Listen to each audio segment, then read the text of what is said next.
Milley, first of all, was told to make all, but he has said again and again, he did nothing wrong. I have spoken to Milley over the last few months about the possibility of a pardon, given, as John pointed out, what Donald Trump has said about Mark Milley. He's called him a moron. He's called him every name in the book. And I asked Milley then, would you accept a pardon? And he paused and he said, I would really have to think about it. I have done absolutely nothing wrong. He feared he might be arrested today. But he said, I have done absolutely nothing wrong, but my concern is for my family. I've spent 43 years in uniform serving this country. I don't want to spend the rest of my years or have my family spend the rest of their years trying to fight something I absolutely didn't do. And Donald Trump could indeed have pulled him back to active duty to face court-martial on who knows what kind of charges, but they can actually legally do that in the Pentagon, pull someone back to face trial. I also know, David, there are military officers, retired military officers, whose lawyers have told them to go on vacation for a few days to see what happens with the Trump administration. I see Dan Abrams up live with us. And Dan, I did want to ask you heard Martha there say that General Milley, when she talked to him, that he said to her, I'm not sure I would accept one. But help us along here. There's not much really when it comes to accepting here. Once the pardon is given by the president, it simply exists now, does it not? There's a 1915 Supreme Court case about someone who didn't want a pardon. They were trying to force him basically to testify by giving him a responsibility that you're guilty. And there is a suggestion of that in the same Supreme Court case from 1915. But when it comes to people who are innocent, there is a lot of ambiguity about whether accepting a pardon means you're also accepting guilt. I think there's been this false understanding out there in the public that the minute you accept a pardon, no matter what it's for, you're accepting responsibility and admitting that you're guilty. That is not necessarily the case when it comes to people who are claiming they were innocent or who are determined to have actually been innocent. It's an open question in the courts. Dan Abrams with us all day long here. We just saw an extraordinary scene there at the White House. This is that moment every 4 years, with the exception of 4 years ago, when the current president and first lady and current vice president, and in this case, second gentleman, gather at the White House to then prepare to welcome the incoming administration. You see Vice President Kamala Harris arriving here just moments ago, second gentleman Doug Emhoff, and of course, we heard President Biden say in his farewell address to the nation just a couple of days ago that Vice President Kamala Harris and her husband have become like family to us. She had that 107-day campaign amid significant pressure from within the Democratic Party for President Joe Biden to step aside in the race after that first performance in that debate. Many Democratic leaders inside the party simply believed that he would not be able to, certainly a significant electoral college win for Donald Trump. But that is an extraordinary moment to see them come together. They were also together at the Carter funeral, Jimmy Carter's funeral last week, and everyone watching the body language as not only the Bidens and Vice President Kamala Harris and Doug Emhoff arrive there in the church, but as all of the former presidents and first ladies gather in the church. There you see stills from this morning inside the church there. That is St. John's, of course, not far from Blair House, where the Trump family stayed again this time. They stayed there 8 years ago. There's the incoming Vice President J.D. Vance and his wife. He'll be taking the oath of office here later this morning. We have seen a lot of J.D. Vance, but we've seen even more of Elon Musk, and we'll talk about that here this morning as well. A lot of folks have asked, who is actually the closest advisor? Is it J.D. Vance or is it Mr. Musk? In fact, we've seen often Musk with his son, though he has several children, but with his son with the Trumps in recent weeks at Mar-a-Lago, and of course here in Washington as well. Terry Moran, that is really extraordinary to see. The President Biden and Vice President Kamala Harris. And you have to imagine there might have been some tense weeks there when she was the top of the ticket. But remember that phone call he made within hours of her going public with this in the middle of her first sort of talk to the voters, he was on speakerphone saying, "I've got your back. I'm with you all the way." And here in the end, to greet each other there on the steps and now await the incoming administration, the incoming president. It's a remarkable tableau, isn't it? Two and there was tension in those days, those weeks, apparently.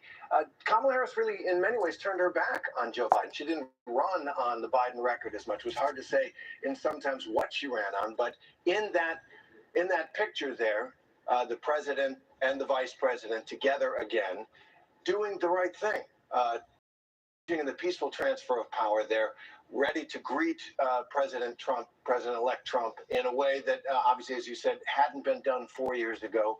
You know, they tried to keep it together and fell just short the Democratic ticket there. I don't think we've ever seen a tableau like that on an inauguration day, and looks like bygones are bygones now.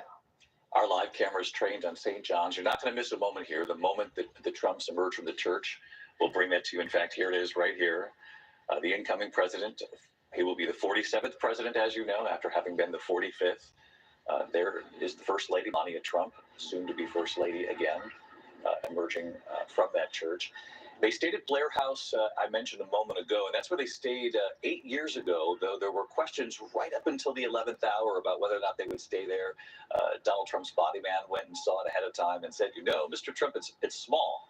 It's small. He knows what Donald Trump looks for wherever he stays, and Donald Trump most comfortable staying in his own bedrooms, if you will, at his own properties. And I believe in the end it was Ivanka Trump who brought sheets from the Trump International Hotel here in Washington over to Blair House. Mary Jordan with us from the Washington Post executive editor, also an ABC News contributor.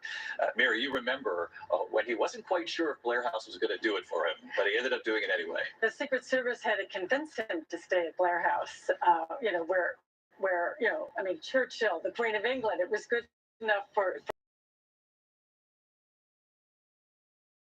own bed, and so Ivanka got some things from the other hotel, including the sheets, brought them over. But he didn't sleep that night, I was told. He was up all night. He was walking around.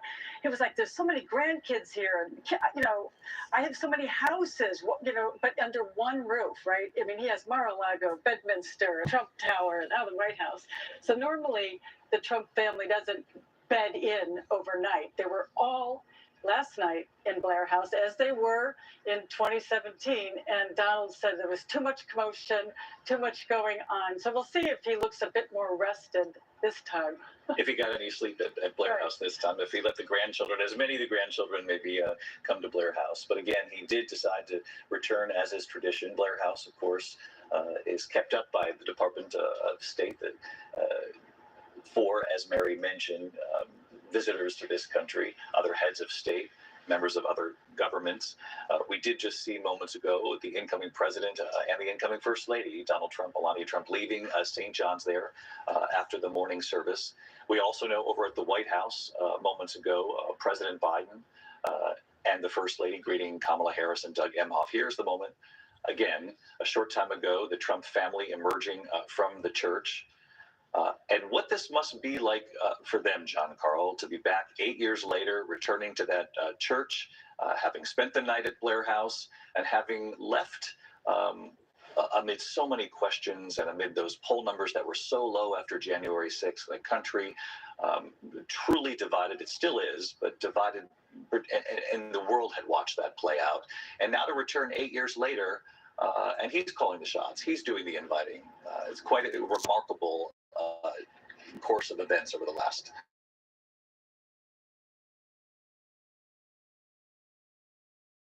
Approval rating among the American people is higher than it ever was during his presidency, higher than when he took the oath of office 8 years ago.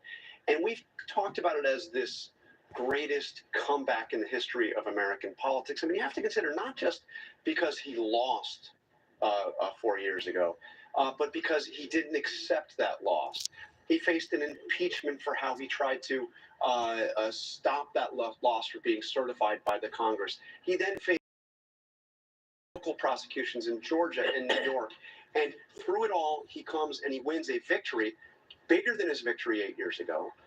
He wins a victory where he won every single battleground state. And the popular vote. And he won the popular vote, which is something no Republican presidential candidate has done in a generation.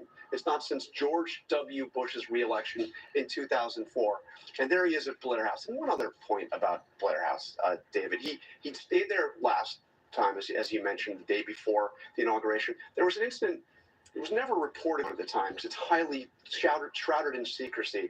But while he was at Blair House, before he was sworn in, he was taken out the back door. There's a courtyard back there. And he was taken to meet what they call the mill aid. And there are actually a half dozen of them. But these are the military aides that carry the nuclear football wherever a president goes. And he got a briefing on how the nuclear football works. This is the nuclear codes. This is literally how a president of the United States could initiate the process of a nuclear attack. And he was quite interested in this briefing. Now he comes back. I'm not sure he's going to need that briefing this time. He knows exactly what the nuclear and he also knows exactly what it is like to come in as a new president. This is a president with experience. This is a president who knows how it is done. And he is also a president that is not going to be relying on the advice and counsel anywhere near as much as he did last time around of his aides. It's so interesting, John. You remember the interview that I did with the president right after the inauguration. It was the first interview inside the Oval Office. He took us through the West Wing, but that was one of the questions as we walked down the portico there about the nuclear biscuit, what that was like. And for an incoming president who's never served in the military or in political office before. Remember, that's how he arrived in Washington, as you know, in 2017. Very different now, 8 years later, having been president before. But I asked him about that moment. He was given the codes and it was explained how this would work. Was that a sobering moment? And he said, when they explained what it represents, the kind of destruction that you're talking about, it is a very sobering moment, very scary in a sense. And I asked him if it kept him up at night, that first night. And he said, no, but I have confidence I'll do the right thing. But it is a very scary thing, is what Donald Trump said to me. The motorcade now on the move, but as John rightly points out, a very different situation 8 years later. He has been president once, so he'll be briefed again on how this works, the military aides who will handle that nuclear code, and obviously the weight of that responsibility is very much the same, and perhaps even elevated a bit given all of the conflict around the world that we have witnessed, even over the last just couple of years. But he'll know this time how it works. And even that question from me 8 years ago might be moot this time around, because so much of what he'll see today is something that he has expected. One of the things he did not expect, perhaps, was that announcement from President Biden a short time ago, these pardons for Liz Cheney, for General Mark Milley, for Dr. Anthony Fauci, among others. The outgoing president, President Biden, making it clear in his announcement today that he believes that has been studied too. Joe Biden selected Kamala Harris. They competed against each other in a primary, and she was tough. She was tough up against Joe Biden. He ended up winning. She dropped out the primary very early on, but once he chose her, he was all in. He talked about what she would bring to the ticket, and she made history. Obviously, as the first woman of color to serve as vice president here in the United States. The motorcade on the right side of your screen, live pictures right there on the right of the motorcade on the move. We'll see where they're headed at this point. On the left, of course, the Bidens, along with the vice president, who did make history. And she has talked publicly about a call from Joe Biden over the summer, Mary Bruce, when he said to her, I am going to be stepping down from the top of the ticket. And it was not long after, I think it was 20 minutes or so, online, and he chose to do it on social media, I believe on X, formerly Twitter, where President Biden said, I stand behind my vice president 100% as top of this ticket. And then it kicked off that 107-day sprint. And what a bittersweet day this has got to be for Kamala Harris and for Joe Biden. But certainly it is not the day that Kamala Harris had envisioned. I mean, not since Al Gore have we seen a vice president have to be there for this. A move that he thought at the time would really help cement his legacy, that he was going to be remembered for putting country ahead of party, ahead of his own personal interests. Instead, today, I think you are seeing a lot in the Democratic Party and perhaps many of the president's supporters questioning the role that Joe Biden played in the return of Donald Trump in this remarkable of Donald Trump and the mark that will have on Joe Biden's legacy. The main question is if he was going to drop out, why wait that long? Exactly. And to hand her a monumental task, 107 days to try to pull this off. If you talk to members of her team, including David Plouffe from the Obama years, he'll say, we pulled the Democrats out of a deep hole. We just couldn't get the Democrats across the finish line. Live pictures here, the Trump family returning to Blair House. This is their day. 8 years after first coming to Washington, they are back, and you will not miss a moment here. The moment they go to the White House and interact with the Bidens, we'll have it live. We're going to take a quick break, and we'll be right back with ABC News live coverage, the second inauguration of Donald Trump, the 47th president of the United States. We'll be right back.